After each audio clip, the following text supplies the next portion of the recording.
العسل المصري النحال سفير الخير، ده عنوان المهرجان اللي أقيم في مركز القاهرة الدولي للمؤتمرات في مدينة نصر بحديقة أوزوريس، ومستمر لغاية يوم 28. تعالوا نشوف كده تفاصيل عن موضوع عسل النحل المصري وعن المهرجان الخامس أو دورته الخامسة، ونرجع نكمل أخبار.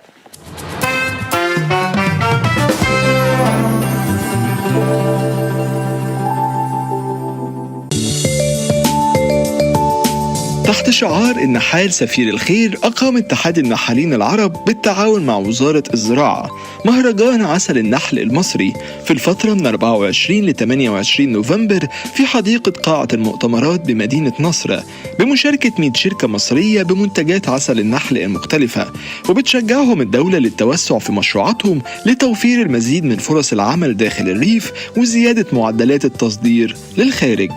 طبعا دي فرصة عظيمة لتطوير مجال عسل النحل، وفرصة عظيمة للتجار والنحالين وللمستهلك، لأنه بيعمل مزيج ما بين النحال أو شركة الإنتاج للمستهلك، وإزاي يفرق ما بين العسل الطبيعي والعسل المغشوش.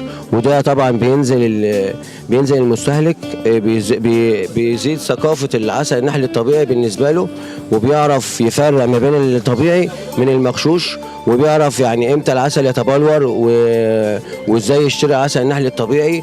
شهد المعرض إقبال كبير من المواطنين المهتمين بتربية النحل وإنتاج العسل وبشراء أنواعه المختلفة والنادرة للاستفادة من عروض وخصومات المعرض.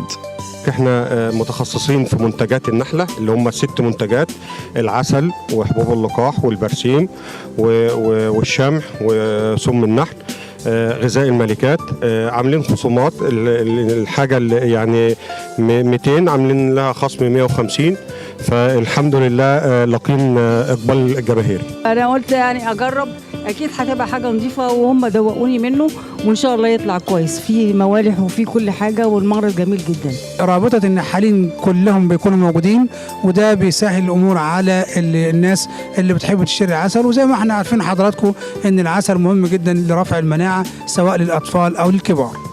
قطاع النحل بيشتغل فيه 25,000 أسرة دخلها الوحيد هو تربية النحلة، وتمتلك مصر حوالي 2 مليون خلية نحلة بتنتج من 15 ل 20,000 طن عسل سنويا، وبيحقق عائد للدولة من العملة الصعبة 300 مليون دولار سنويا. كامل يوسف، سي تي في.